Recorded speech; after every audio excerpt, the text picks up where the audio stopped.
एकदा काहीतरी कामानिमित्त आमच्या ओळखीच्या लोकांचं एका ठिकाणी भेटण्याचं ठरलं आणि तो कॅफे वगैरे नव्हता. एका एका ओळखीच्या व्यक्तीच्या घरी जाऊन आम्ही भेटणार होतो आणि ती भेट फार अशी औपचारिक होती, फार फॉर्मल होती आणि आम्ही सगळे तिथे पोहोचलो आणि घरात एंट्री केल्या-केल्या मला ते घर एकदम असं आपलंसं वाटायला लागलं आणि ते इतकं स्वतःचं हक्काचं घर वाटायला लागलं, की मी विचार करत होते, की मी इथे येऊन गेली आहे का याआधी?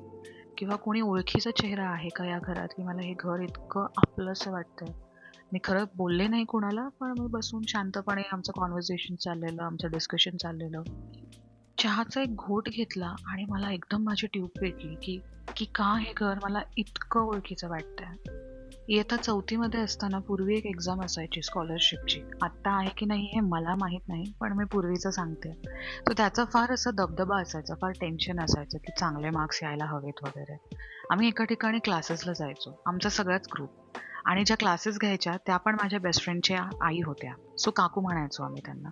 तर तिकडचा जो अभ्यास होता हा शिकवणी तर होताच होता, पण त्या व्यतिरिक्त आम्ही कधी नाश्ता करायचो, कधी आमचं जर खूप छान लक असेल तर आम्हाला बर्ड वॉचिंगची संधी मिळायची. आम्ही कधी-कधी तिकडे गप्पा मारायचो, खेळायचो, शिक्षाही बऱ्याच मिळालेल्या आहेत. त्या घरामध्ये एक खूप पार्टिक्युलर सुगंध असायचा, तूप कढवल्याचा. आता ज्यांना तूप कढवता येतं, त्यांना माहिती असेल, की प्रत्येक घरात तूप कढवण्याचा सुगंध हा सारखा नसतो. आणि ज्या ठिकाणी मी बसलेले, त्या घरात अगदी तसाच तूप कढवल्याचा सुगंध येत होता.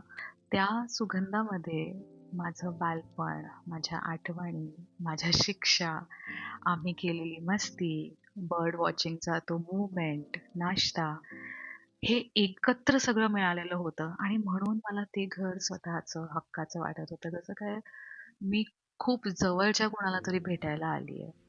संपूर्ण दिवस मला ती आपलेपणाची भावना माझ्यासोबत होती आणि मला खूप छान वाटलं.